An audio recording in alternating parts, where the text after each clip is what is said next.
కేజ్రీవాల్ ఒక భారతీయుడిగా అయితే ఓడిపోవాలని కోరుకుంటారు. ప్రజాస్వామ్యవాదిగా అయితే కనుక ఎవరు గెలిచినా తప్పేం లేదంట ప్రజలు వేసేటటువంటి ఓట్లని. ఒక భారతీయుడిగా ఒక ప్రజాస్వామ్యాన్ని కాంక్షించే వ్యక్తిగా అయితే మాత్రం అతను ఓడిపోవాలని కోరుకుంటారు. ఎందుకంటే ఖలిస్తాన్ అనేటువంటిది ఎప్పుడో పోయినటువంటి ఉద్యమం. ఇందిరాగాంధీ కఠిన అణచివేత తర్వాత ఆగిపోయినటువంటి ఉద్యమం.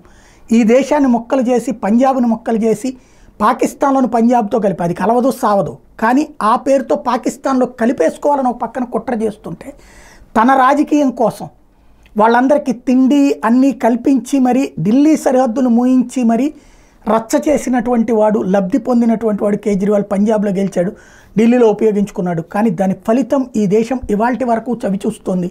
ఒక కొత్త తరపు సిక్కులు తీవ్రవాదులుగా తయారయ్యేటటువంటి ఒక సరికొత్త ఉన్మాదాన్ని భవిష్యత్ తరాలకు అందించినటువంటి దరిద్రుడు ఆయన. అదే సందర్భంలో మణిపూర్ ఇష్యూ చూసినా, ఈ దేశానికి సంబంధించినటువంటి కీలకమైనటువంటి అంశాల్లో చూసినా ఎక్కడో ఉన్నటువంటి సోరోస్కి అనుగుణంగా నడుస్తున్నాడు. ఈ దేశానికి సంబంధించినటువంటి యువతరాన్ని తప్పుదో పట్టిస్తున్నాడు, పక్కదారి పట్టిస్తున్నాడు. ఈ దేశ ఆర్థికాభివృద్ధిని గురించి సచ్చినా మాట్లాడు, ఈ దేశం యొక్క సహనశీలత గురించి సచ్చినా మాట్లాడు, ఈ దేశం గురించి నెగిటివ్లు మాట్లాడుకొస్తూ ఈ దేశాన్ని గురించి ఎక్కడున్న యువతరానికి నెగిటివ్గా సృష్టిస్తూ ఈ తరపు యువతరాన్ని చెడగొడుతూ వస్తున్నటువంటి నేపథ్యంలో అతను లాంటి గెలిస్తే భవిష్యత్తుకి ప్రమాదం. మనల్ని మనం ఊచకోత కోసుకునేటందుకు సహకరించేటటువంటి ఇట్లాంటి ఉన్మాదులు సమాజానికి చాలా ప్రమాదకరం.